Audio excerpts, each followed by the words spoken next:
He lived in a rusted shack with a leaking roof, shared one meal a day with his grandmother, and wore the same 2 shirts all year long. He owned a penthouse in Manhattan, a vacation home in Malibu, and had more money than most countries. But when his $200,000 car broke down on a dirt road in rural Alabama, a 13-year-old boy fixed it with just $2 worth of parts. How did a kid who learned everything from thrown-away books outsmart a team of professional engineers? Stay with me, because this story will change the way you see talent, poverty, and what it truly means to invest in people. This is the story of Jalen, a boy who proved that genius does not need a classroom, it just needs a chance. It was a hot Saturday afternoon in the summer, the kind of afternoon where the heat rose off the ground in waves you could actually see. The air sat heavy and still thick with humidity, like breathing through a warm towel. Somewhere in the deep rural stretch of Macon County, Alabama, a narrow dirt road cut through fields of dry grass and pine trees that had been standing longer than anyone could remember. The road had no name, not officially. People around here just called it the back road. It ran about 4 miles from the county highway down to a small cluster of homes that most maps had forgotten about. The town, if you could even call it a town, was called Tillman. Population? Maybe 200. Maybe less. Nobody had counted in a long time. If you drove down that dirt road, the first thing you would notice was the dust. Red Alabama clay dust that covered everything. It covered the mailboxes. It covered the porches. It covered the windshields of old pickup trucks that sat in front yards with flat tires and dead batteries, trucks that had not moved in months, maybe years. The second thing you would notice was the quiet. No traffic, no sirens, no construction. Just the hum of cicadas and the occasional bark of a dog somewhere in the distance. Tillman had one general store. Just one. It was a small wooden building with a tin roof and a Coca-Cola sign out front that had faded so badly you could barely read it. Inside the shelves were half empty. The owner, an old man everybody called Mr. Hank, kept the place running more out of stubbornness than profit. He sold canned beans, white bread, bags of rice, and cheap cigarettes. If you needed anything else, you drove 45 minutes to the nearest Walmart. If you had a car that worked, there used to be more here. 10 years ago, there was a small textile factory on the edge of town that employed almost half the people in Tillman. It paid minimum wage, but it was steady work. Then the factory closed, moved overseas, just like that. The jobs disappeared overnight. The younger folks packed up and left, headed to Birmingham, Atlanta, anywhere that had work. The ones who stayed behind were mostly the elderly and the children. Grandparents raising grandchildren because the parents had gone looking for something better and never came back. The nearest school was 22 miles away.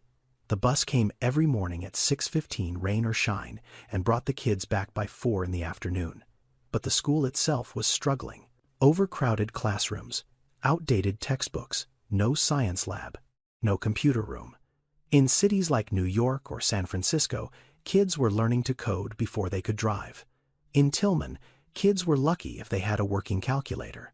That was the thing about places like this. They were not poor because the people were lazy. They were poor because the opportunities had packed up and left just like the factory. The talent was still here. The hunger to learn was still here. But the doors were closed. And when every door around you is closed, you start to believe that maybe the world was not built for people like you. The houses in Tillman were small.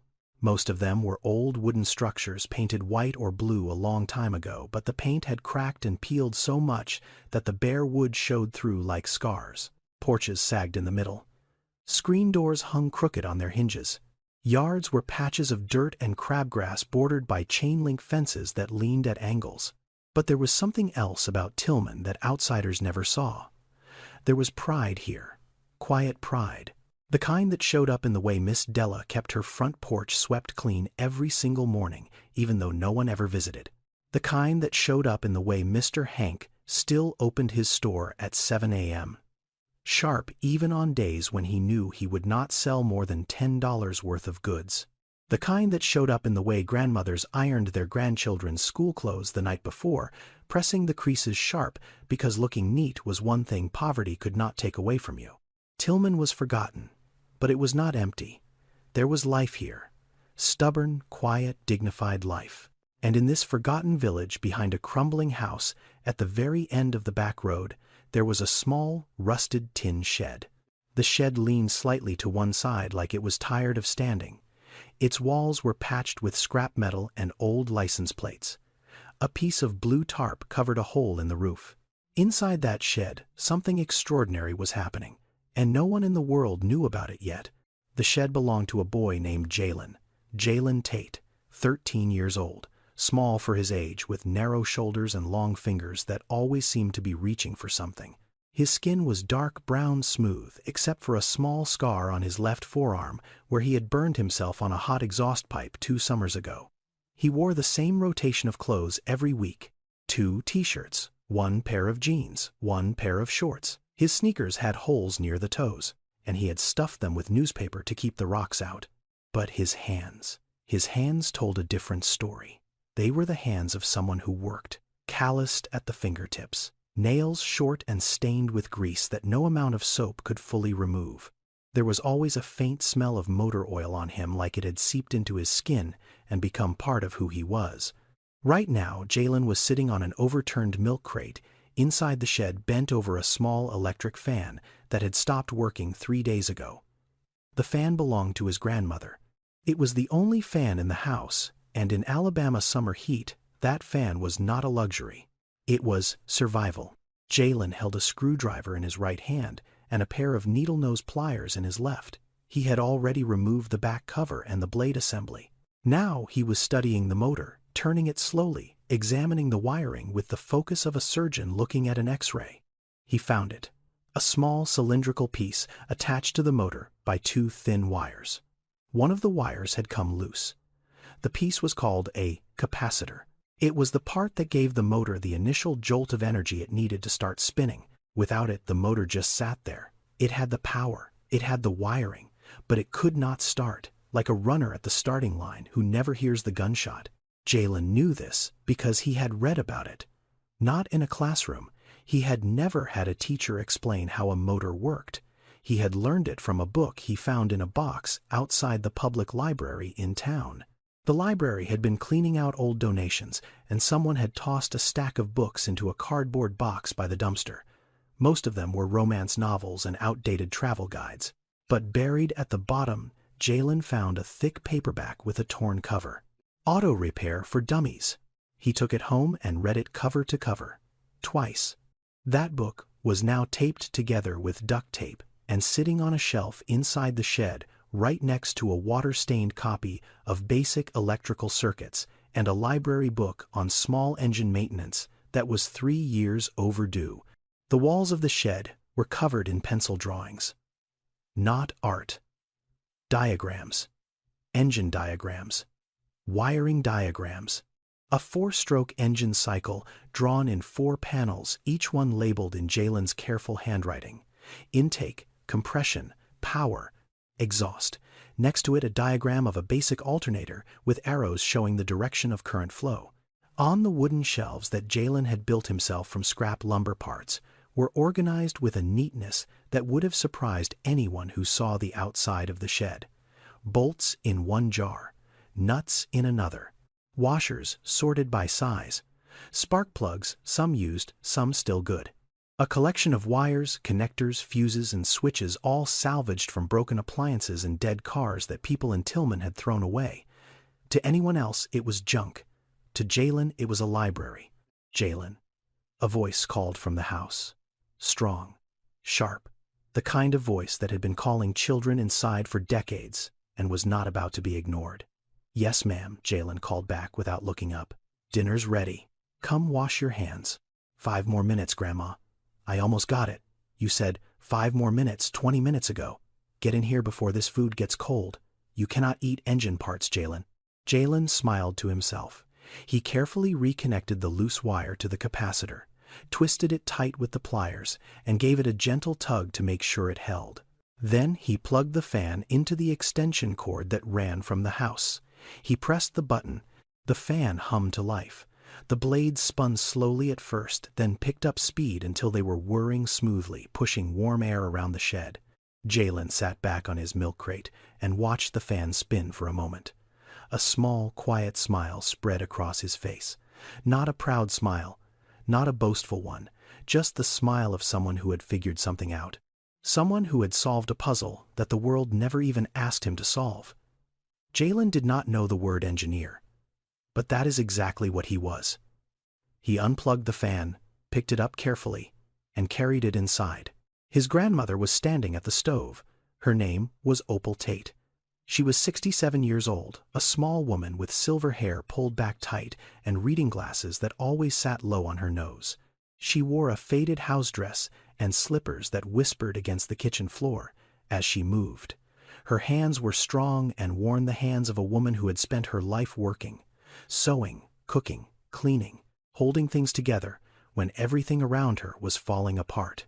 "Fan's fixed," Jalen said, setting it down on the kitchen table. Opal looked at the fan, then at Jalen, then back at the fan. She shook her head slowly, but there was a warmth in her eyes that she could not hide. Sit down and eat your beans." Jalen sat down. He bowed his head while his grandmother said grace. Then they ate together in the small kitchen, the fixed fan humming quietly on the counter between them. That was their life. Simple, tight, held together by routine and love, and very little money. But Jalen was happy in that shed, happier than he was anywhere else in the world. Because in that shed, he was not the quiet kid with the second-hand clothes. He was not the boy without parents. He was not poor. In that shed, he was someone who could make broken things work again. And in a world that had given him so little that felt like everything.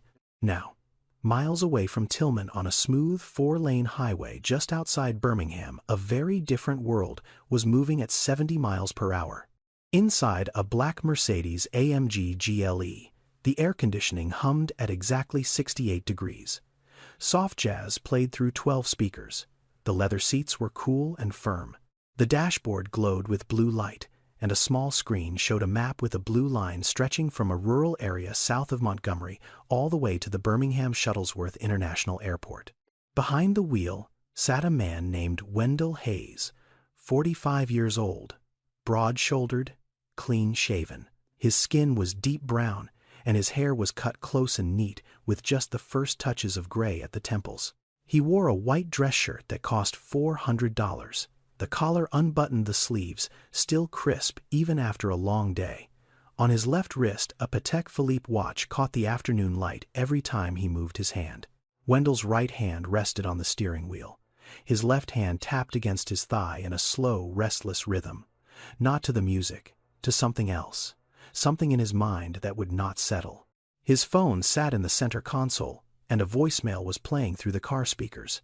"Mr. Hayes, this is Denise. Just confirming your board meeting Monday at 9 a.m. The Osaka team wants to move the call to Tuesday. Also, the Alabama site visit report is ready for your review. Have a safe flight, sir." Wendell reached over and tapped the phone to stop the message. He had already listened to it twice. He did not need to hear it a third time. Wendell Hayes was the founder and CEO of Hayes Technologies, a clean energy company based in New York City. The company designed and built solar panel systems for commercial buildings, government facilities, and more recently, rural communities. In 15 years, Wendell had grown it from a 2-person startup in a Brooklyn apartment into a billion-dollar enterprise with offices in 4 countries. Forbes had written about him. CNN had interviewed him. He had shaken hands with senators and sat across the table from foreign ministers. He was successful. By every measure, the world used Wendell Hayes had made it. But there was something people did not know about Wendell, something he rarely talked about and never put in interviews. He had grown up poor. Not uncomfortable poor, not tight-budget poor, real poor, Southside Chicago poor. The kind of poor where dinner was sometimes a sleeve of saltine crackers and a glass of water. The kind of poor where your winter coat came from a church donation bin and you hoped it fit. Wendell had clawed his way out. Scholarships, night classes, 70-hour work weeks. He had built everything he had with his own hands and his own mind. And somewhere along the way he had left that world so far behind that he could barely remember what it felt like. Today, Wendell was driving back from a site visit in rural Alabama. His company was exploring locations for a new solar installation project, a pilot program to bring affordable energy to underserved communities. He had spent the morning walking a plot of land near Macon County, talking to local officials, reviewing soil reports. It was the kind of work he used to do himself in the early days. Lately, he sent teams to do it. But something had pulled him down here personally. Maybe curiosity, maybe restlessness. He was not sure. Now he was heading to the airport for a 7 p.m. flight back to New York. His GPS had suggested a shortcut through the back roads to save 20 minutes. Wendell had taken it without thinking. He glanced at the map on his screen. The blue line cut through an area with no town names, no gas stations, no markers of any kind, just a thin road winding through trees and open fields. Wendell turned the Jazz up slightly and pressed the accelerator. He wanted to get to the airport, get on the plane, and get home. Wendell Hayes had built a billion-dollar empire from nothing. But in the next 30 minutes, a 13-year-old boy in a dusty shed would teach him something no business school ever could. The GPS said 17 minutes to the highway. Wendell was making good time. The dirt road was rough, full of ruts and loose gravel, but the Mercedes handled it well enough. The suspension absorbed most of the bumps. The air conditioning kept the cabin cool. Through the tinted windows, the Alabama countryside rolled by in shades of brown and green. Then it happened. A small jolt, barely noticeable, like the car had hiccuped. Wendell frowned but kept driving. Probably just a pothole. But then it happened again, harder this time. The steering wheel vibrated under his hands. The engine made a sound that did not belong, a low, rough grinding, like something metal was chewing on itself deep inside the machine. Wendell sat up straighter. He eased off the accelerator and listened. The grinding stopped. For a second, everything seemed fine. Then the dashboard lit up. Not one warning light, all of them. Check engine, battery, oil pressure, transmission. They flickered on and off like a string of Christmas lights losing power. "What the?" Wendell muttered. He pressed the gas pedal gently.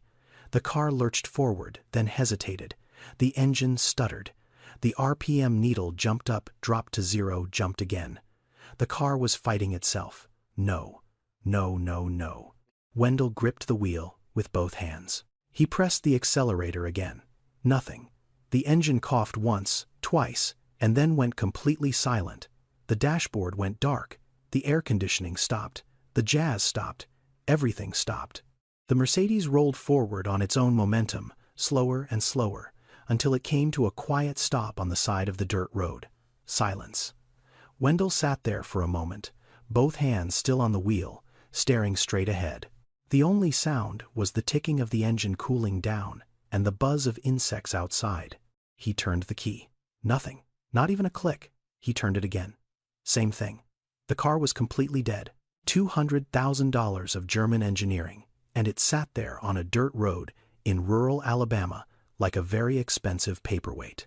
Here is something most people do not know about modern luxury vehicles. They are built like computers on wheels. Every system in the car, from the engine to the brakes to the steering, is controlled by dozens of electronic sensors that talk to a central computer. When everything works, it is seamless, beautiful even. But when one sensor fails, especially in harsh conditions like extreme heat or heavy dust, it can send a bad signal to the computer. And the computer does what computers do. It panics. It shuts everything down to protect the engine. One tiny sensor, smaller than your thumb.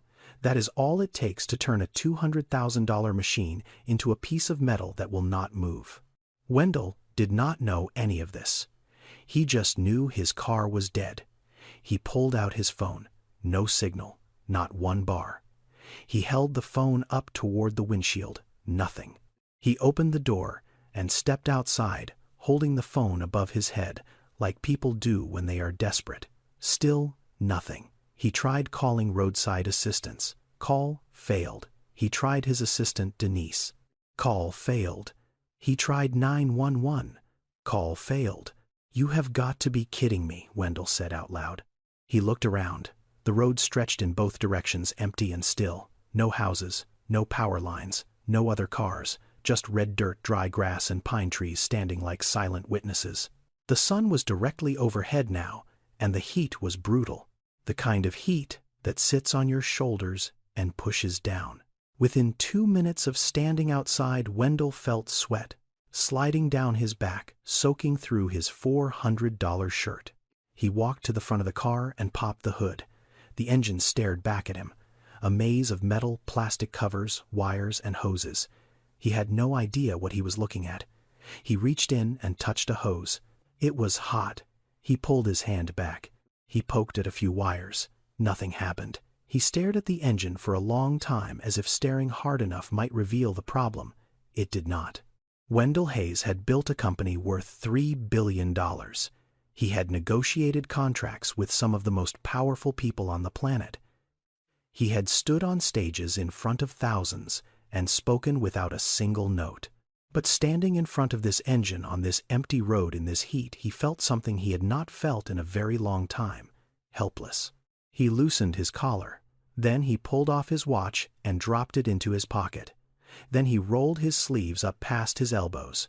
The layers of wealth were coming off one piece at a time, and underneath was just a man, standing in the sun, stuck.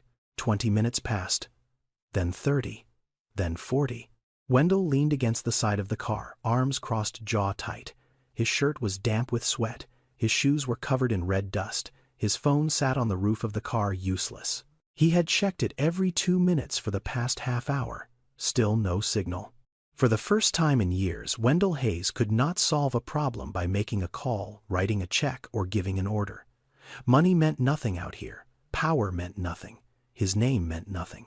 He was just a man with a broken car on a road that nobody used. Then from the far end of the dirt road he saw something, a small figure, walking toward him. The figure was small. That was the first thing Wendell noticed. Small and slow, moving through the heat shimmer that rose from the road like a ghost. As the figure got closer, Wendell could see it was a boy, a kid, 13, maybe 14 years old. The boy wore a faded gray t-shirt that was at least 2 sizes too big for him. His jeans were old, the knees worn thin and pale. On his feet were a pair of rubber slides, the kind you could buy at a dollar store, worn down flat on the soles. He carried a plastic grocery bag in one hand. His arms were thin, his shoulders were narrow. But his hands. Wendell noticed the hands. Even from a distance he could see they were dark with grease. Not the kind of dirt you pick up playing outside, the kind that comes from working with machines. Deep in the knuckles, under the nails, permanent. The boy walked with a steady, unhurried pace. When he got within about 20 feet of the car, he slowed down. He looked at the Mercedes, then at Wendell, then at the open hood, then back at Wendell. He stopped. "Excuse me, sir," the boy said. His voice was quiet but clear. Polite. No hesitation. "You having car trouble?" Wendell looked at him. Really looked at him. A skinny kid on a dirt road in the middle of nowhere, with grease on his hands and holes in his shoes. "Yeah," Wendell said. "Engine died. You know anyone around here who fixes cars?" The boy nodded slowly. "I fix things, sir." Wendell almost laughed. Not out of cruelty, out of reflex. He looked at the boy, then at the car, then back at the boy. A $200,000 Mercedes AMG and a 13-year-old kid in dollar store sandals. The two did not exactly go together. What could this kid possibly know about a car like this? But then Wendell looked around. The empty road, the dead phone, the sun that showed no sign of mercy. He had been standing here for almost an hour. No one else had come. No one else was going to come. He stepped aside. "All right. Go ahead." Thing. The boy set his grocery bag down on the ground carefully. Then he walked to the front of the car and stood in front of the open hood. He did not touch anything. Not yet. He just looked. His eyes moved slowly across the engine, left to right, top to bottom, methodical, like he was reading a page. He leaned in closer, tilting his head to one side, then the other. His eyes stopped on something near the back of the engine block. Then they moved to the wiring harness on the left side, then to a small plug near the bottom. Wendell watched him, and something shifted. He had seen that look before. That exact look, the narrowed eyes, the slight tilt of the head, the way the gaze moved from system to system not randomly but following a logic. He had seen it in boardrooms, in research labs, in the eyes of the most brilliant engineers his company had ever hired, men and women with PhDs and decades of experience. But never in a 13-year-old boy standing in worn-out slides on a dirt road in Alabama. "Sir," the boy said, still looking at the engine. "When the car stopped, did you hear a clicking sound? Like a fast ticking?" Wendell thought about it. "Yeah, actually, yeah, right before it died. A rapid clicking." The boy nodded. "And your dashboard? Did all the lights come on at once, or did they go one by one?" "All at once," Wendell said, "like a flash. Then everything went dark." The boy straightened up. He looked at Wendell with calm, certain eyes. "I think I know what it is. But I need to get something from my shop. I will be right back." "Your shop?" Wendell asked. "Yes, sir. It is just down the road. 2 minutes." Before Wendell could respond, the boy turned and jogged back the way he had come. His slides slapped against the dirt road as he ran. He disappeared around a bend in the road. Wendell stood there alone again. He crossed his arms and waited. Part of him felt foolish. He was a billionaire standing on a dirt road, putting his hope in a kid who had just jogged off in flip-flops. But another part of him, a quieter part, was curious. The way that boy had looked at the engine, the questions he had asked. Those were not random questions. Those were diagnostic questions, the kind a trained technician would ask. True to his word, the boy was back in less than 3 minutes. He was carrying a small cloth pouch, the kind you might keep marbles in. He was slightly out of breath, but already focused. He set the pouch on the edge of the car frame and opened it. Inside were a few simple things: a small wire brush, a piece of fine grit sandpaper, a short length of copper wire, and a small electrical connector, clearly handmade, soldered together from salvaged parts. The whole collection could not have been worth more than $2. "Sir," the boy said, "I am going to check your crankshaft position sensor. It is right here near the bottom of the engine block." He pointed to a small device tucked behind a bundle of wires. "Your crankshaft position sensor is what tells the car's computer when to fire the spark plugs," the boy explained, as he carefully moved the wiring aside to get a better look. "Think of it like this. The engine is an orchestra. All the parts are the instruments. But the sensor is the conductor. Without the conductor, nobody knows when to play. So everything just stops." He reached in and gently pulled the electrical connector attached to the sensor. It came apart easily, too easily. He held it up so Wendell could see. The metal contacts inside were coated in a thin layer of reddish-brown residue, corrosion. Dust and moisture from the dirt road had gotten inside the connector and built up a layer of grime so thin you could barely see it. But it was enough to block the signal. Enough to make the car's computer think the sensor was dead. Enough to shut the entire engine down. "See this," the boy said, holding the connector between his small, grease-stained fingers. "The connection is not broken. It is just dirty. But your car does not know the difference. All it knows is the signal stopped." He took the wire brush from his pouch and gently cleaned the contacts. Then he used the sandpaper to polish them until the metal shone. But he was not done. He traced the wire coming from the sensor with his fingers, following it along the engine block. About 6 inches down, he stopped. He had found something else.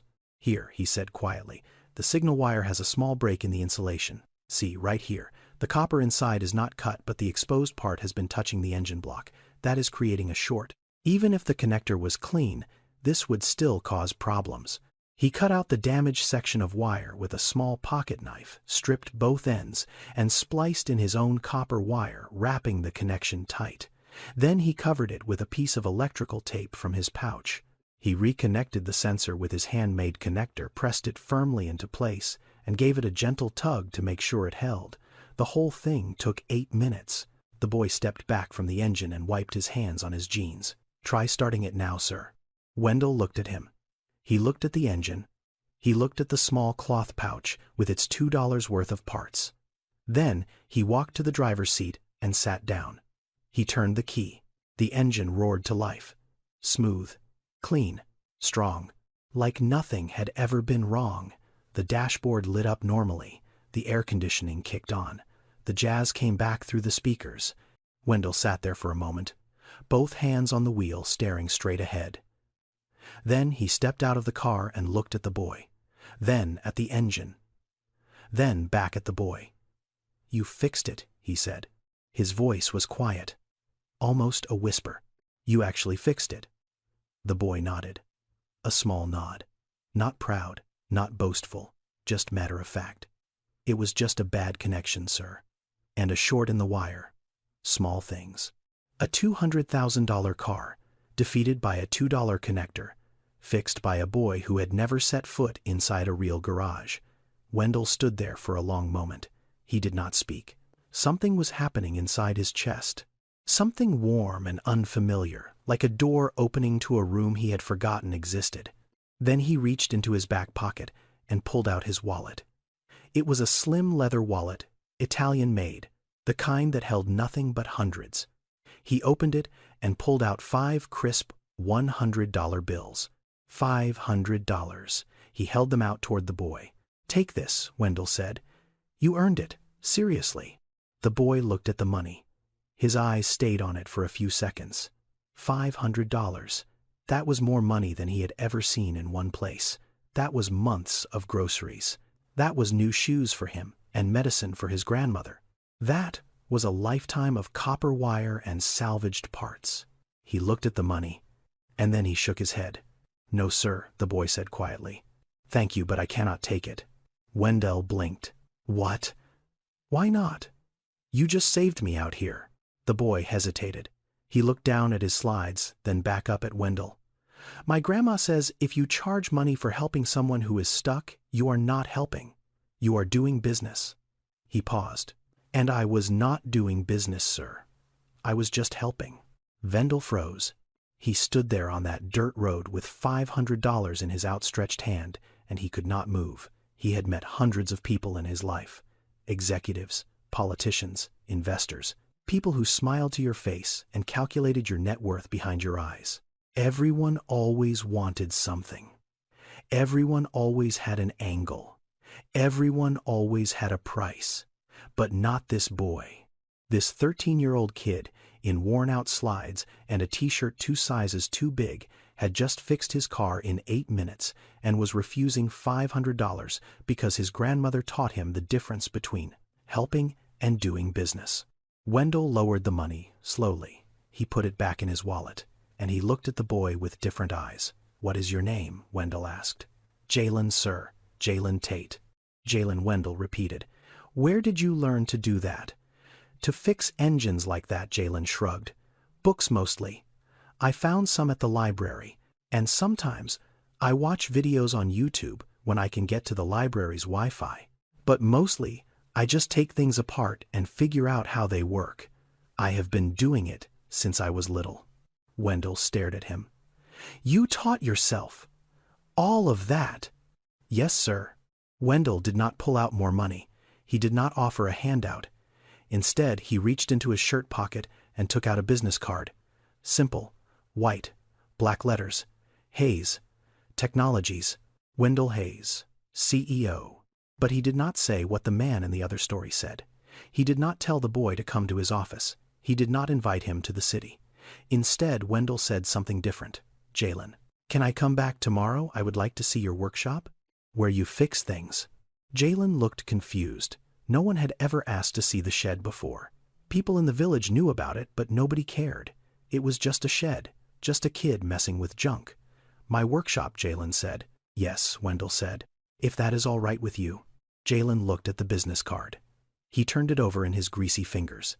Then he looked up at Wendell and nodded slowly. "Sure, sir. I will be there." Wendell got into his car. The engine purred smoothly. The air conditioning was cold. The jazz played through the speakers. Everything was back to normal. But Wendell did not feel normal. Something had shifted. Something small but heavy, like a pebble, dropped into still water, sending ripples out in every direction. He looked in the rearview mirror as he drove away. Jalen was standing on the side of the dirt road, the business card in one hand, the small cloth pouch in the other. The afternoon sun lit up his thin frame, and for a moment he looked both very small and very large at the same time. Wendell Hayes had invested in hundreds of companies. He had funded startups, research labs, and billion-dollar ventures. But he had never met an investment quite like this one. That evening the sun went down slow over Tillman. The sky turned from gold to pink to a deep bruised purple, and the cicadas started their nightly chorus loud and steady, like they were singing the whole town to sleep. Inside the small wooden house at the end of the back road, the kitchen smelled like black-eyed peas and cornbread. Opal Tate stood at the stove, stirring a pot with a wooden spoon that was older than Jalen. The cornbread was already cooling on a wire rack on the counter, golden brown, and cracked on top the way she always made it. Jalen sat at the kitchen table. His hands were clean, now scrubbed with dish soap until the water ran clear, but the grease was still there, in the creases of his knuckles. It never fully came out. He was quiet, quieter than usual, and Opal noticed. She always noticed. "You all right, baby?" she asked, without turning around. "Yes, ma'am." A pause. "Grandma, a man came to the road today. He had a real nice car, a Mercedes, a big one." Opal kept stirring. "Mm-hmm. His car broke down. I fixed it for him." Now she turned around. "You fixed a Mercedes?" "Yes, ma'am. It was just a bad sensor connection and a short in the wire. Took me about 8 minutes." Opal looked at him for a long moment. Then she shook her head and turned back to the stove. "Lord have mercy. He tried to give me money, Grandma. $500. Opal's hand stopped stirring. $500. That was more than she made in a month sewing hems and patching clothes for the neighbors. She could feel the weight of that number pressing against her chest. "Did you take it?" she asked carefully. "No, ma'am. I told him what you always say, about helping and doing business." Opal was quiet for a moment. Then she let out a slow breath. "Good boy." They sat down and ate together. The peas were warm and salty. The cornbread was soft in the middle and crunchy at the edges. Jalen ate 2 helpings. He was always hungry these days, growing. After a while, Jalen said he gave me his card. He said he wants to come back tomorrow and see my shed. Opal set her spoon down. She looked at her grandson across the table, and something shifted in her eyes. Not anger, something older, something heavier. "Caution. Be careful with rich folks, baby," she said. "They come and go, but your hands and your brain, those stay. Those are yours. Nobody can take them from you." Jalen nodded. He did not argue with his grandmother. He never did. Now, to understand Jalen, you have to understand where he came from. And where he came from was nowhere. At least, that is how the world saw it. His mother's name was Denise. She was Opal's only daughter. Denise had Jalen when she was 21. She was not married. The father, a man named Terrell, left before Jalen was born. Just packed a bag one night and drove away. No goodbye. No phone call. No forwarding address. He was just gone. Denise raised Jalen alone for 4 years. She worked at a gas station during the day and cleaned offices at night. She was tired all the time. But she loved that boy. She loved him with everything she had. Then she got sick. It started as a cough that would not go away. Then it turned into something worse. Pneumonia, the doctor said. Denise did not have health insurance. She could not afford the medicine. She went to the emergency room twice, and both times they gave her a prescription and sent her home. She could not fill the prescription because it cost more than she made in a week. Denise died on a Tuesday morning in March. Jalen was 4 years old. He did not understand what was happening. He just knew his mother was not waking up. In America, over 27 million people do not have health insurance. Many of them are in rural areas. Many of them are young mothers like Denise who work 2 jobs and still cannot afford to see a doctor. That is not opinion. That is fact. And it is the kind of fact that most people do not think about until it touches someone they know. After Denise passed, Opal took Jalen in. She was 54 years old, living on Social Security, and whatever she earned mending clothes for neighbors. It was not much. Some months she had to choose between paying the electric bill and buying groceries. She always chose groceries. Jalen started fixing things when he was 7. It began with the kitchen fan, the same one he had just repaired today actually. It broke the first time during a heat wave, and Opal could not afford a new one. Jalen asked if he could look at it. She said yes, mostly to keep him busy. He took it apart on the kitchen floor, studied every piece, and somehow got it working again. He was 7 years old. After that word got around, the neighbors started bringing him things. A radio that had stopped working, a flashlight with a broken switch, a toaster that sparked every time you plugged it in. Jalen fixed them all. He did not charge anything. He just liked knowing how things worked. When he was 10, he found the books. The public library in the next town over was clearing out old donations. They put the unwanted books in boxes by the back door for anyone to take. Most people walked past without looking. Jalen did not. He dug through every box. At the very bottom, underneath romance novels and travel guides nobody wanted, he found a thick paperback called Auto Repair for Dummies. Next to it, a water-stained copy of Basic Electrical Circuits. He carried those books 3 miles home. He read them cover to cover. Then he read them again and again. He did not have a teacher to explain the parts he did not understand, so he did what he always did. He figured it out himself. He took apart a broken lawnmower engine that Mr. Hank had thrown away and studied every single piece. He laid the pieces out on the shed floor and drew each one in pencil on the wall, labeling everything until the diagram was complete. Every Saturday, Jalen walked 3 miles to the library. Not for the books this time, for the Wi-Fi. He would sit at one of the old computers in the back corner and watch YouTube videos about engine repair, electrical wiring, and how solar panels worked. He wrote notes on scraps of paper and brought them home. The librarian, a kind woman named Mrs. Patterson, let him stay past closing time sometimes.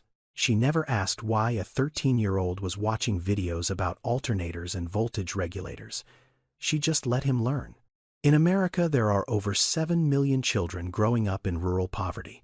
Many of them will never see the inside of a science lab, never meet an engineer, never hold a textbook that is not falling apart.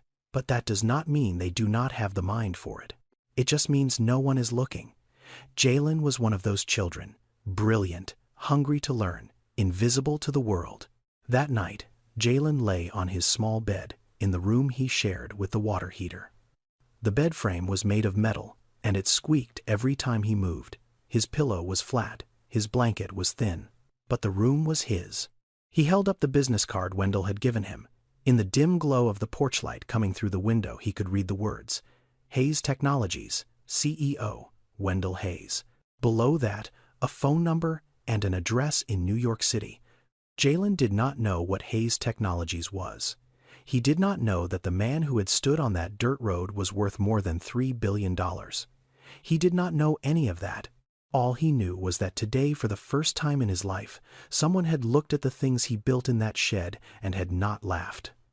Someone had not said, "That is nice, kid." Someone had not walked away. Someone had asked to come back. Jalen held the card against his chest and closed his eyes. He did not pray. He was not sure how, but he whispered something into the dark. Please be real. Please do not just be another person who leaves. The next morning, a rented Ford pickup truck turned off the county highway and onto the back road leading into Tillman. It was not the kind of vehicle that usually came down this road. It was too clean, too new. But it was also not a Mercedes. It was not flashy. It did not draw attention. That was on purpose. Wendell Hayes was behind the wheel. He had not gone to the airport last night. He had called Denise, his assistant from the hotel in Birmingham, and told her to cancel his Monday meetings. All of them. She had gone quiet for a moment. In 15 years of working for Wendell, she had never heard him cancel a full day of meetings. Not once. Not for illness. Not for vacation. Not for anything. "Sir, is everything all right?" she had asked. "Everything is fine," Wendell said. "I just need to see something." He did not explain further. He was not sure he could. Now he drove the pickup slowly down the dirt road, windows down, taking in the scenery he had barely noticed the day before. The old houses, the empty lots, the rusted mailboxes. He had grown up in a place like this, different city, different state, but the same feeling, the feeling of being left behind. He pulled up near the house at the end of the road and parked. A few neighbors were sitting on a porch across the way. They stopped talking and watched him. A stranger in a clean truck. In a place like Tillman, strangers meant trouble. Wendell walked around the side of the house toward the shed. And there was Jalen already inside, sitting on his milk crate, working on something. The boy looked up when he heard footsteps. His eyes went wide. "You came back," Jalen said. Not a question, a statement, full of surprise. "I told you I would," Wendell said. "I know, but people say a lot of things." That sentence hit Wendell harder than it should have. Because it was true. People did say a lot of things, especially people like him. And in places like this, words without follow-through were worse than silence. Wendell stood at the entrance of the shed and looked around, really looked. Yesterday he had seen a boy fix his car. Today he saw something else entirely. On the left wall, drawn in careful pencil lines, was a diagram of a 4-stroke internal combustion engine. Intake, compression, power, exhaust. Every cylinder, every valve, every piston rod, drawn with the kind of precision you would expect from a second-year engineering student. Not a 13-year-old with no formal training. On the shelf to the right, salvaged parts were organized with a neatness that bordered on obsessive, bolts sorted by size in glass jars, wires coiled and labeled with masking tape, fuses, capacitors, connectors, everything a working electronics bench would have, except none of it was bought. All of it was found, rescued, given a second life. But what stopped Wendell cold was the thing sitting on the workbench in the corner. It was a small motor about the size of a coffee can mounted on a wooden base. Connected to it by a tangle of wires was a small solar panel, maybe 8 inches square, clearly salvaged from a broken garden light. And connected to the motor on the other side was a car battery. "What is this?" Wendell asked, pointing to the setup. "A charging system," Jalen said, walking over. "The solar panel collects energy during the day, and the motor acts as a converter to regulate the voltage so it does not overcharge the battery. I use it to keep Mr. Hank's truck battery alive. He does not drive much anymore, so the battery dies if you do not charge it." Wendell stared at the setup. It was crude, held together with wire and tape and hope. But it worked. The principle behind it, using a motor as a voltage regulator for a solar charging system, was not something you stumbled onto by accident. You had to understand how electricity flowed. You had to understand voltage and resistance. You had to understand why too much current could destroy a battery and why too little would not charge it. This was not tinkering, this was engineering, Jalen Wendell said slowly. "This charging system, did someone show you how to build it?" "No, sir. You figured it out yourself." "Yes, sir. Took me a while, though. The first one I built overcharged the battery, and it swelled up. I had to figure out why. Turned out I needed something to limit the voltage, so I used the motor as a regulator. It is not perfect, but it works." Wendell walked to the wall with the engine diagram. He studied it closely. Every line was accurate. Every label was correct. He pointed to a section near the bottom. "This part here. The crankshaft and the connecting rods. Where did you learn how they fit together?" Jalen came and stood beside him. "I took apart Mr. Hank's old lawnmower engine, the one he threw out last year. I laid every piece on the floor and drew them one by one before I put it back together. Took me 3 tries to get the drawing right." In the world of engineering, there is a concept called first principles thinking. It means you do not just memorize how something works, you break it down to its most basic parts and understand why it works. It is the difference between a mechanic who replaces parts and an engineer who designs systems. Most people with PhDs struggle to think this way. Jalen did it naturally, without knowing it had a name. Without knowing, it was rare. Wendell turned from the wall and looked at Jalen. The boy stood there in his faded t-shirt and worn jeans, grease on his fingers, holes in his shoes. He looked like any other kid in Tillman, but he was not any other kid. You know what you are, Jalen, Wendell said quietly. Jalen shook his head. You are an engineer, a real one. Jalen blinked. He did not know what to say. Nobody had ever called him anything like that before. In school, he was the quiet kid who sat in the back. In the village, he was just the boy who fixed things. Nobody had ever looked at what he did and given it a name. I am just a kid who likes taking stuff apart, Sir, Jalen said. No, Wendell said. You are much more than that. Something warm flickered behind Jalen's eyes. He looked down at his shoes. Then he looked back up. And, for just a moment, the smallest, most careful smile crossed his face. The smile of someone who had just been told for the first time that the thing he loved doing actually mattered. But outside that shed, the village was watching. By the time Wendell drove away that afternoon, the talk had already started. It moved from porch to porch, house to house, the way news always moved in small towns. Quiet at first, then louder. Did you see that man come back? The one with the clean truck? He was in that boy's shed again, for over 2 hours. What does a city man want with a kid like Jalen? Nothing good. I can tell you that. People in Tillman had seen this before. Not exactly this, but close enough. Outsiders who came with smiles and promises. Church groups who showed up for a weekend, took pictures with the children, and never came back. Politicians who drove through during election season and forgot the town existed the day after votes were counted. A nonprofit that once promised to build a community center collected donations and disappeared. In places like Tillman, hope was the most dangerous currency, because when it was given and then taken away, it left a wound deeper than poverty ever could. That is the thing about broken promises.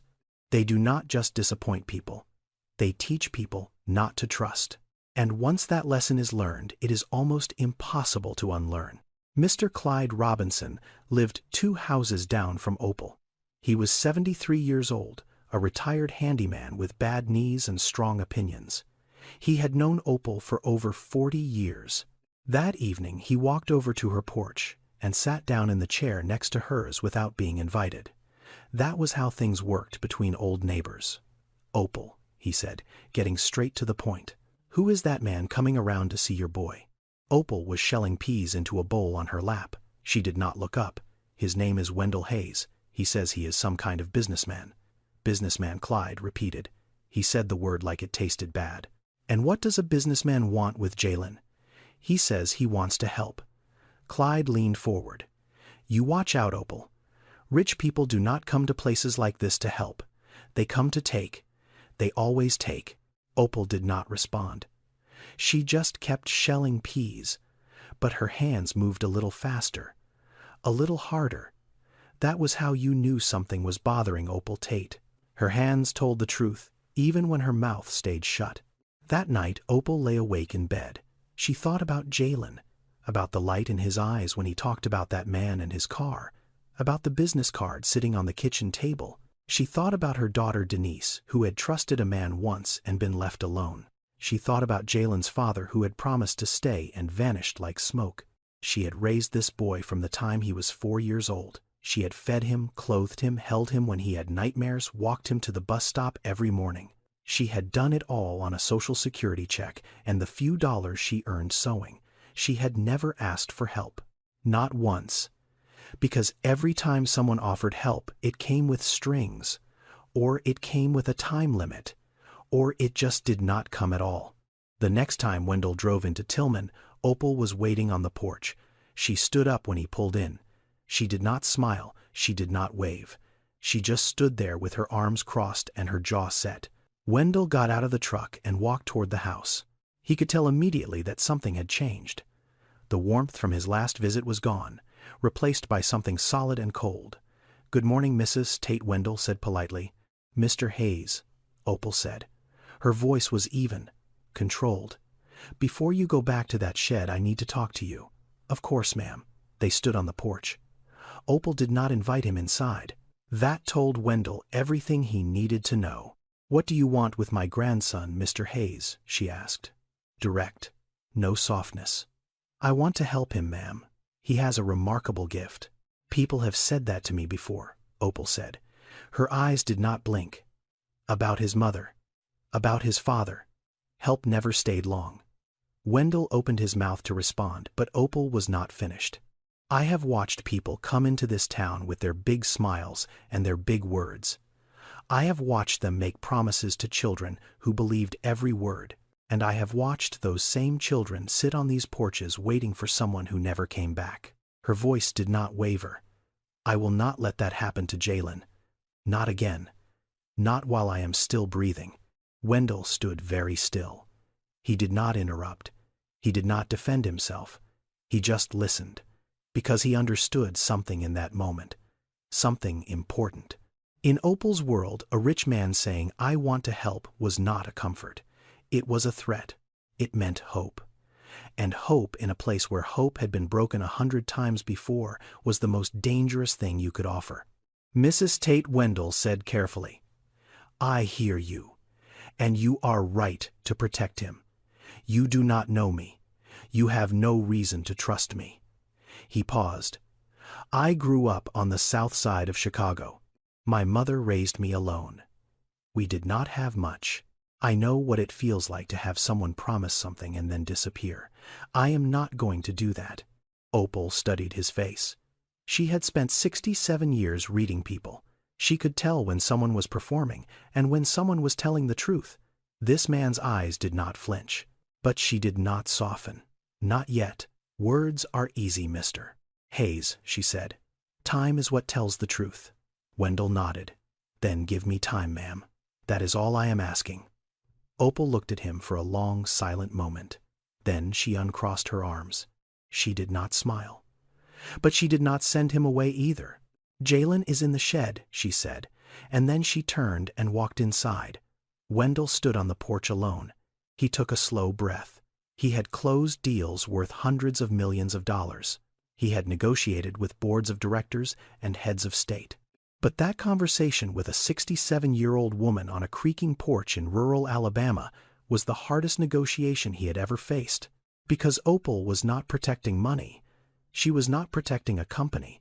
She was protecting the only thing she had left in this world. And Wendell knew, standing there in the afternoon heat, that if he was going to help Jalen, he would have to earn Opal's trust first. Not buy it. Not charm it. Earn it. And trust in a place like Tillman was not given. It was built. Slowly. Quietly.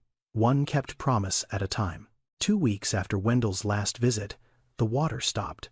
It happened on a Wednesday, the hottest Wednesday in July. The kind of day where the air itself felt like it was cooking, where the ground cracked under your feet and even the dogs hid in the shade and refused to move. Tillman had one well. One single well that served the entire community. It was drilled 30 years ago by a county program that no longer existed, and it ran on an electric pump housed in a small concrete shed behind the church. That pump pulled water up from deep underground and pushed it through a network of old pipes to every house in the village. When it worked, you did not think about it. You turned on the tap and water came out. Simple. But when it stopped working, everything stopped.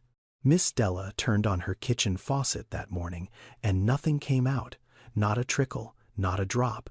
Just a dry cough of air, and then silence. She walked next door and asked her neighbor. Same thing. No water. Within an hour, everyone in Tillman knew. The pump was dead. Mr. Hank drove out to the pump shed and opened the door. The machine sat there, humming faintly, shaking slightly but producing nothing. He pressed the reset button on the side. Nothing happened. He pressed it again. Still nothing. He did not know what else to do. Someone called the nearest pump repair company. They were in Montgomery, 2 hours away. The man on the phone said he could come out on Friday. 2 days, and the repair would cost $1,500, minimum, plus parts. $1,500. In Tillman, that was a fortune. Mr. Hank passed a hat around, and after going to every house in the village, he collected $211. That was everything. Every spare dollar the community had. No water meant no cooking. No bathing. No flushing toilets. No watering the small vegetable gardens that half the town depended on for food. In this heat, it meant danger, especially for the elderly. especially for the children. Now here is something most people in cities do not think about. In rural America, millions of people depend on private wells and community pump systems for their water. When those systems fail, there is no backup. There is no city water department to call. There is no fire hydrant on the corner. You either fix it yourself or you wait. And waiting in 100-degree heat with no water is not just uncomfortable, it is dangerous. That afternoon, Jalen walked down to the pump shed. A small group of neighbors had gathered outside, standing in the shade of the church, talking in worried voices. He listened for a while. Then he spoke up. "I can take a look at it," Jalen said. A few people turned to look at him. One woman, Mrs. Banks, shook her head. "Baby, this is not a fan or a radio. This is the water pump." "A kid," another man said. "Fixing the water pump, we need a real repairman." But Mr. Clyde, who was leaning against the church wall with his arms crossed, looked at Jalen for a long moment. The same Clyde who had warned Opal about rich people. The same Clyde who had doubted everything. "Let the boy try," Clyde said quietly. "What have we got to lose?" Nobody argued. Because the truth was, they had nothing to lose. The pump was already broken. The repairman was 2 days away. And they did not have the money to pay him anyway. Jalen walked into the pump shed. It was small and hot inside. The pump motor sat on a concrete platform connected to pipes that disappeared into the ground. He knelt beside it and listened. The motor was running. He could hear it humming and feel the vibration through the concrete floor. But no water was moving through the pipes. He placed his hand on the outflow pipe. Dry. No pressure. He checked the pressure gauge mounted on the wall. The needle sat at 0. He thought about it. The motor was running, which meant power was fine. But no water was moving, which meant either the pump was not pulling or something was blocking the flow. Now, a water pump works on a simple principle. A motor spins a mechanism that creates pressure, and that pressure pushes water up from underground and through the pipes. There is a part called the pressure switch that tells the pump when to turn on and off based on how much pressure is in the system. And there is a part called the diaphragm, a flexible rubber disc inside the pump that actually creates the suction. Think of it like breathing. The diaphragm expands and contracts, pulling water in and pushing it out. If the diaphragm tears, the pump breathes but moves nothing. Like lungs with a hole in them. Jalen opened the access panel on the side of the pump. He checked the pressure switch first. It was stuck. The contact points inside were corroded, fused together from years of moisture and heat. The switch was telling the motor to run, but it was not regulating the pressure properly. He cleaned the contacts with his pocket knife, scraping away the buildup until the metal was shiny again. Then he checked the diaphragm. There it was. A tear. Not a big one, about the size of a quarter, but enough to kill the pump's ability to create suction. The rubber had dried out and cracked from years of use and Alabama heat. Jalen did not have a replacement diaphragm. That part would cost $80 even if he could find one, but he had something else. He ran back to his shed and came back with a piece of thick rubber cut from an old tire inner tube, a pair of scissors, and some steel wire. He cut the rubber to match the shape of the original diaphragm. He trimmed it carefully, checking the fit twice. Then he used the steel wire to secure it in place, making sure the seal was tight. It was not a factory part. It was not perfect. But it would hold. He reassembled the pump. He reset the pressure switch. Then he stepped back and pressed the power button. The motor hummed. The pump shook slightly. For a few seconds, nothing happened. Just the sound of the machine working. Then a deep gurgling sound came from the pipes, like something waking up underground. The pressure gauge needle started to climb. 5 pounds. 10, 15, 20. Water. Someone outside shouted. The tap is running. The water is on. People came out of their houses. Miss Della stood at her kitchen window laughing. Mr. Hank turned on the spigot behind his store, and water poured out clear and cold. Children ran through the spray screaming and laughing. Opal was standing near the church. She had not said a word the entire time Jalen was working. She just stood there with her hands clasped in front of her watching. When the water came on and the people started cheering. She pressed her hand over her mouth and closed her eyes. A tear slid down her cheek. Then another. Mr. Clyde walked up to Jalen, who was standing in the doorway of the pump shed, wiping his hands on his jeans. The old man looked at the boy. Then he placed his hand on Jalen's shoulder. Heavy, firm, the hand of a man who did not give praise easily. "I was wrong about you, son," Clyde said. "I was wrong." Jalen did not say anything. He just nodded. But inside his chest, something swelled. Something warm and full that he had never felt before. The feeling of being needed. Not by one person, by everyone. Wendell was not there that day. He was back in New York, sitting in a board meeting reviewing quarterly projections. He did not know about the pump, not yet. But when he called Jalen later that week and the boy told him what happened, Wendell went quiet on the phone for a long time. "You fixed the entire village's water supply," Wendell said slowly, "with a piece of tire rubber and some wire." "Yes, sir," Jalen said. "It is not a permanent fix. The diaphragm will need a real replacement eventually, but it is working for now." Wendell sat in his office on the 42nd floor of a building in Manhattan. He looked out the window at the skyline. Billions of dollars of real estate, thousands of engineers, unlimited resources. And a 13-year-old boy with a pocket knife and a piece of rubber had just done something that none of his money could have done fast enough. Wendell made a decision. He flew back to Alabama 3 days later. This time he did not drive a rental. He took a taxi from the airport to Tillman. He went straight to Opal's house. But he did not go to the shed. He sat down on the porch and asked to speak with Opal alone. Opal brought out 2 glasses of sweet tea and sat across from him. She did not ask why he was there. She already knew something was coming. "Mrs. Tate," Wendell said, "there is a school in Atlanta. It is called the Calhoun Academy of Science and Engineering. It is a boarding school for students with exceptional talent in math, science, and technology. The best students in the Southeast go there. And I want to send Jalen." Opal set her glass down slowly. She did not speak. "Full scholarship," Wendell continued. "Tuition, room, board, books, everything. I will personally fund it. He would live at the school during the semester and come home for holidays and summers." Opal looked at him. Her eyes were steady, but her hands resting on her lap were trembling. "Ma'am," Wendell said gently, "your grandson has a gift. But a gift without opportunity is like a seed without soil. It is still alive, but it cannot grow." Opal was quiet for a long time.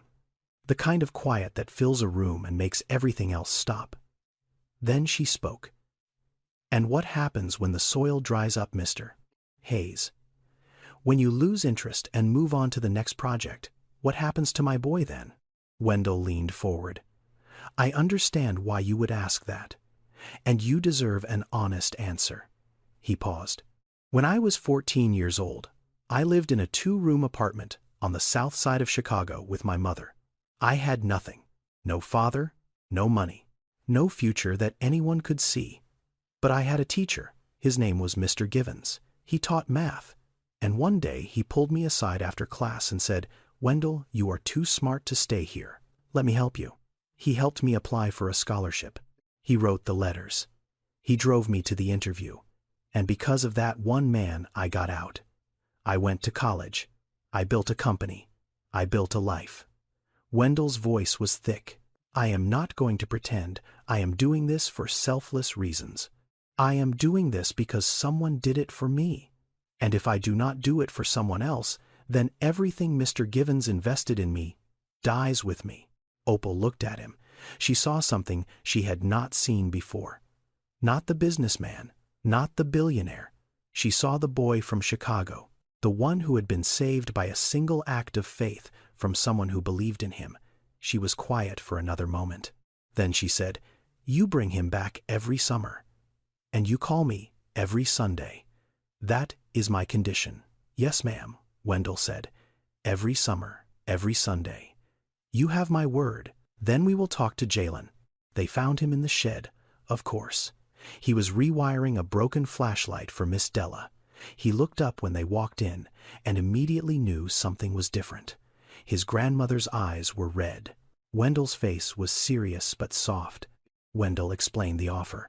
The school, the scholarship, the opportunity to learn from real teachers in real labs with real equipment. Everything Jalen had taught himself from books and YouTube, he could now learn properly, formally, deeply. Jalen listened. He did not interrupt. When Wendell finished, the boy was quiet for a long time. "What about Grandma?" Jalen said. His voice was small. "Who takes care of her when I am gone? I will arrange for someone from the community to check on her," Wendell said. "And I will make sure she has everything she needs." "That is not the same," Jalen said. His eyes were wet. "I am the one who fixes things around the house. I am the one who makes sure the stove pilot light is on. I am the one who checks the locks at night." Opal stepped forward. She took Jalen's face in her hands, her rough, warm, sewing-scarred hands holding the grease-stained cheeks of her grandson. "Go, baby," she said. Her voice cracked but held. "Go learn everything you can. And when you come back, you will not just fix machines, you will fix lives." Jalen's lip trembled. Then the tears came. Not loud, not dramatic, just quiet, steady tears rolling down his face while his grandmother held him. Wendell turned away. He walked to the doorway of the shed and looked out at the yard. His jaw was tight, his eyes burned. He pressed his thumb and finger against the bridge of his nose and took a slow breath. He had signed billion-dollar deals without flinching. But watching a grandmother tell her grandson to fly, knowing it meant she would be alone, was the bravest thing he had ever witnessed. 3 weeks later, Jalen stood in front of the Calhoun Academy of Science and Engineering in Atlanta, Georgia. The building was 4 stories tall, made of glass and brick, with a wide green lawn and a fountain out front. Students walked in and out in matching navy blazers and khaki pants. They carried laptops and tablets. They laughed in groups, easy and confident, like they owned the place. Because most of them did, or at least their parents did. Calhoun was one of the top private STEM schools in the Southeast. Tuition alone was over $40,000 a year. The parking lot had BMWs driven by 16-year-olds. Jalen stood at the front gate with a suitcase Wendell had bought him. He wore new clothes, a clean button-down shirt, pressed pants, new shoes that still felt stiff on his feet. He looked like any other student from a distance, but up close the difference was obvious. The way he stood, slightly hunched arms close to his body, the way his eyes darted from building to building, wide and uncertain, the way he held his suitcase with both hands, like someone afraid of losing the only thing he owned. He walked through the front doors. The hallway was wide and bright. The floors were polished. There were display cases filled with trophies and plaques. Science fair winners, robotics championships, patent holders. Jalen read the names as he walked past. None of them looked like him. In his room, he met his roommate, a boy named Parker from Buckhead, one of the wealthiest neighborhoods in Atlanta. Parker glanced at Jalen, nodded once, and went back to setting up his dual monitors. "Where are you from?" Parker asked, without looking up. "Alabama," Jalen said. "A small town called Tillman." Parker paused. "Never heard of it. Most people have not." That was the end of the conversation. In the hallway later, a group of students were talking outside the engineering lab. When Jalen walked past one of them, a tall boy with a lacrosse team jacket looked him up and down. "New kid?" the boy asked. "Yes," Jalen said. "Scholarship." Jalen hesitated, then nodded. The boy turned to his friends and smirked. "Where did they find this one?" "A junkyard." The group laughed, not loud, not cruel enough to get in trouble, just enough to let Jalen know he did not belong. He kept walking. He did not look back. The first week was hard. The classroom setup was different from anything Jalen had experienced. Everything was digital. Assignments were submitted on laptops. Notes were taken on tablets. Tests were timed and computer-based. Jalen had never owned a computer. He had used the library's desktop once a week to watch YouTube videos. That was it. In Mr. Pemberton's Engineering Fundamentals class, the first assessment was a written exam on basic circuit theory, multiple choice, timed, on a tablet. Jalen knew the material. He knew it cold. He could have drawn every circuit from memory on the shed wall, but the tablet was slow in his hands. He second-guessed the touchscreen. He accidentally submitted a section too early. He ran out of time on the last 3 questions. His score came back 72 out of 100. Average, unremarkable. Parker scored 94. So did most of the other students. Jalen saw a few of them glance at his score and look away. One girl whispered something to her friend. They both laughed quietly. Here is the truth about the American education system that most people do not talk about. It is designed to measure one kind of intelligence, the kind that shows up on screens and standardized tests, the kind that fits neatly into multiple-choice bubbles and timed assessments. But there is another kind of intelligence, the kind that lives in your hands, the kind that figures out how a broken engine works by taking it apart 3 times, the kind that builds a solar charging system from a junked garden light. That kind of intelligence does not have a test, and because it does not have a test, it often gets overlooked. But it cannot be hidden forever. The following week, Mr. Pemberton announced a practical assessment, a hands-on exercise. Each student would receive a small electric motor with a deliberately introduced fault. They had 30 minutes to diagnose the problem, identify the failed component, and repair it. The students sat at their workbenches. Some of them opened their textbooks. Some pulled up diagrams on their tablets. Some just stared at the motor, unsure where to start. Jalen picked up the motor. He turned it over in his hands. He plugged it in and listened to the sound it made. A faint whine, then nothing. He unplugged it. He removed the back casing with a screwdriver. He looked at the brushes, the commutator, the winding. His fingers moved with the certainty of someone who had done this 1,000 times. He found the fault in under 2 minutes. A burned-out brush contact. He replaced it using a spare from the parts tray, reassembled the motor, and plugged it back in. It ran perfectly.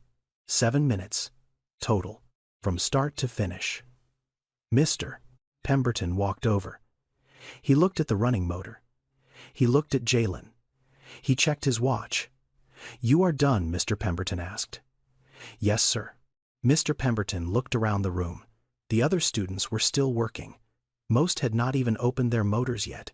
He looked back at Jalen. And for the first time since Jalen had walked into that school, someone looked at him with something other than pity or amusement. It was respect. That night, Jalen sat on his bed in his dorm room.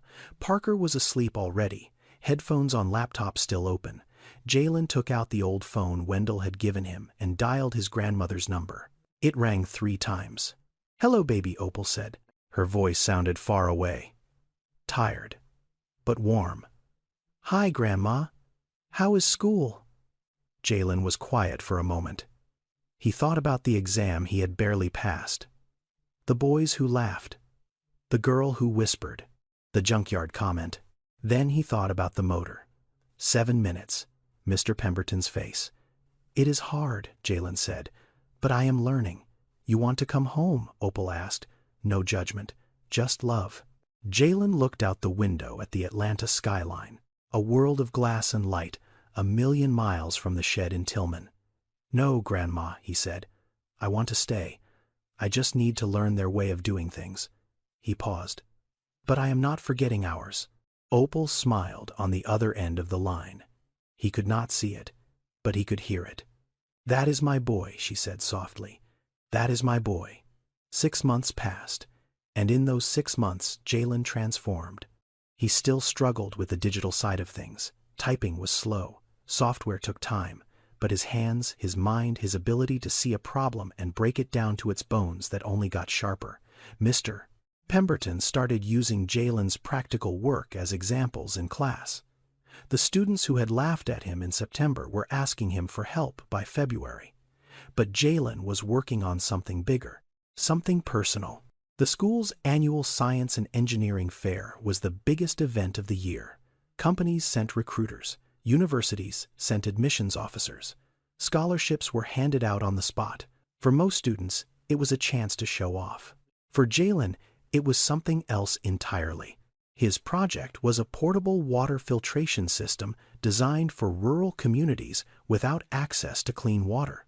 It ran on a small solar panel, used a mechanical pump he had built from salvaged parts, and filtered water through layers of sand, gravel, and activated charcoal packed into a PVC pipe housing.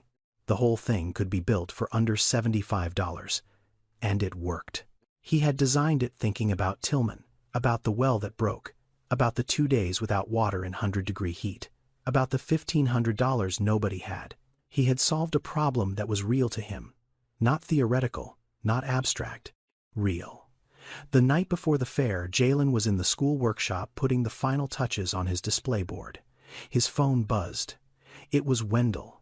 Jalen. Wendell's voice was careful. Too careful. The way people talk when they are about to say something they wish they did not have to say. Yes, sir, it is your grandmother. She collapsed this afternoon. They took her to the hospital in Montgomery. Her heart. They are running tests, but the doctors say it is serious. Jalen's hands stopped moving. The workshop went silent around him even though other students were still working at their benches. Everything just went quiet. I need to go home, Jalen said. I know, Wendell said. But the fair is tomorrow morning. If you leave now, you miss it. I do not care about the fair. I know you do not. But your grandmother would. Wendell paused. Listen to me. The fair starts at 9. Your presentation slot is at 10:15. It takes about 40 minutes. I will have a car waiting for you at the school at 11. I will fly you from Atlanta to Montgomery on a private charter. You will be at her bedside by 2 in the afternoon. I promise. Jalen was quiet. His hand gripped the edge of the workbench. You can do both, Jalen, Wendell said. You do not have to choose. The next morning, Jalen stood in front of the judges in the school gymnasium. His display was simple.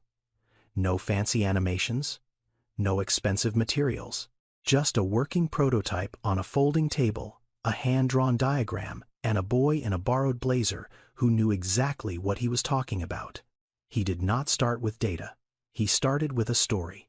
Where I come from, Jalen said, there is one well for the whole village. Last summer the pump broke. The nearest repairman wanted $1,500. We did not have it. So for 2 days, 200 people had no water. No water to drink, no water to cook, no water to wash. I was the one who fixed that pump. With a piece of rubber from an old tire and some steel wire. He paused. That is when I decided I wanted to build something so that no community would ever have to go through that again.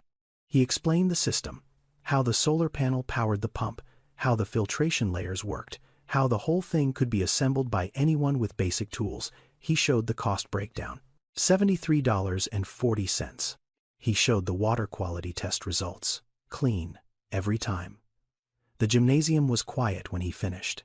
Not the awkward quiet of confusion. The quiet of people who had just heard something that mattered. Then one of the judges stood up. Then another. Then the whole panel. They clapped. Jalen did not win because he had the fanciest slides or the biggest words. He won because he had solved a real problem that he had lived through. And everyone in that room could feel it. By 11:15, Jalen was in a car heading to the airport. By 1:45, he was walking through the doors of the hospital in Montgomery. By 2 o'clock, he was sitting beside his grandmother's bed holding her hand. Opal's face was thin. Her skin looked pale against the white sheets. Tubes ran from her arm to a bag hanging on a metal pole. Her eyes were closed. The heart monitor beeped slow and steady beside her. Jalen sat in the plastic chair next to the bed and held her hand. Her fingers felt small, fragile, not like the strong hands that had shelled peas and sewn hems and held his face on the day she told him to go. After a few minutes, Opal's eyes opened. Slowly, she turned her head and saw him. A smile spread across her face. Weak but real. "Did you win?" she whispered. Jalen nodded. His eyes were full. "I knew you would," she said. And then she closed her eyes again, still smiling, still holding his hand.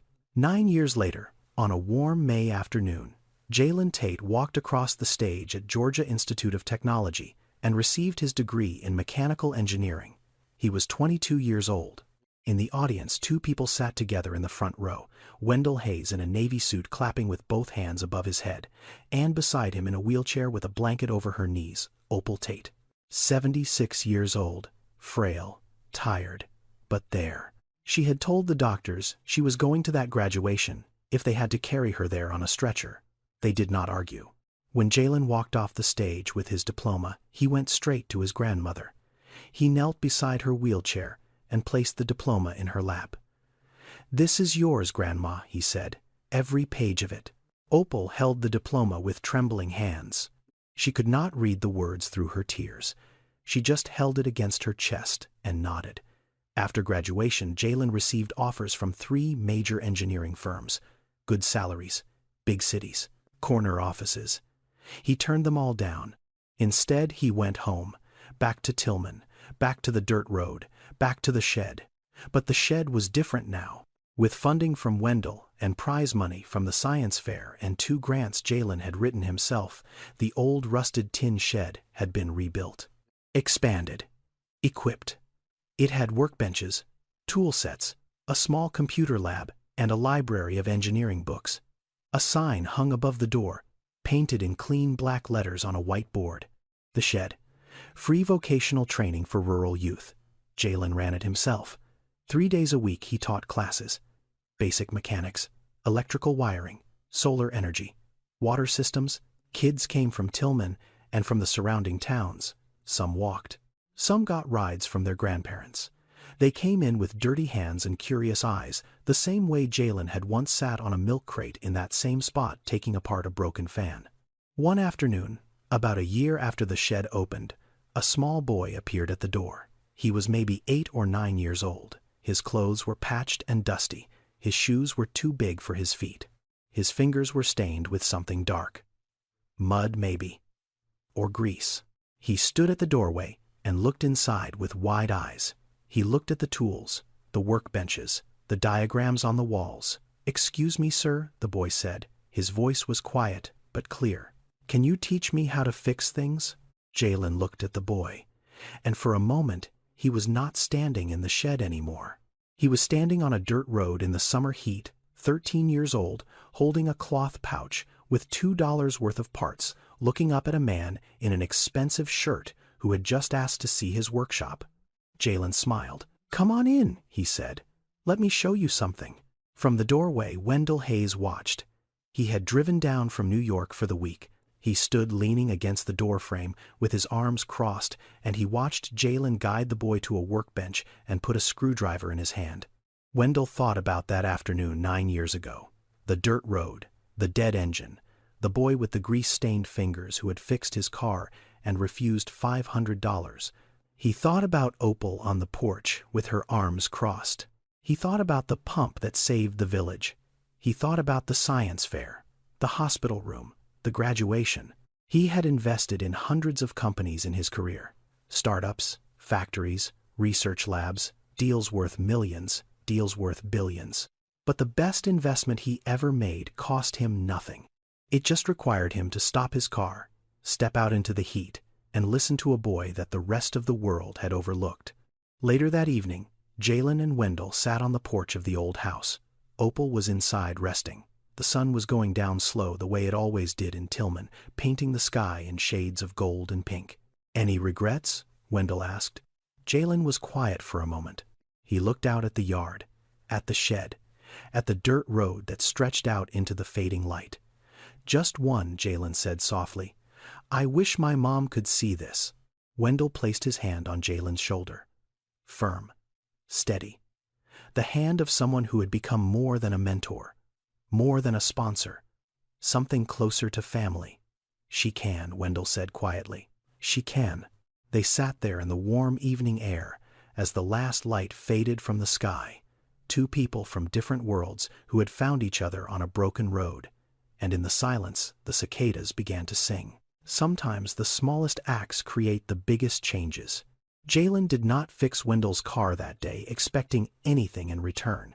He did it because his grandmother had taught him that helping someone who is stuck is not a transaction. It is just the right thing to do. And in that one act, in those 8 minutes on a dirt road with $2 worth of parts, he planted a seed that would grow into something neither of them could have imagined. Talent is everywhere, but opportunity is not. The next great engineer, the next great inventor, the next person who could change the world might be sitting right now in a shed, a garage, a back room, or a village that no one visits, waiting, not for money, not for charity, just for someone to stop, look, and listen. The $2 that fixed Wendell's car did not change his life. It was the boy behind the $2. It was Jalen's mind, his heart, his refusal to accept that poverty meant he had nothing to offer. Never judge a person's value by their circumstances, because the person the world overlooks today might be the one who saves it tomorrow. Now, I want to be honest with you. This story is fictional. Jalen and Wendell are not real people. I made them up. But the situation they are in is very real. Right now, as you are listening to this, there are millions of children in rural America, in Africa, in Southeast Asia, in South America, who have the talent to change the world. They have the brains, they have the hunger, they have the hands. But no one is looking. No one is stopping. No one is listening. I created this story because I believe in one simple thing. Every child deserves a chance. Not every child will get one. But if this story makes even one person look twice at a kid that others have written off, if it makes one teacher stay after class, one stranger offer a ride to the library, one business owner open a door instead of closing it, then it was worth telling.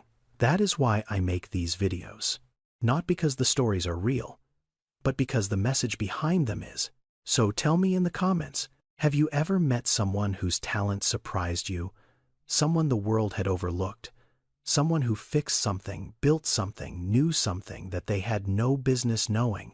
I would love to hear your stories, the real ones.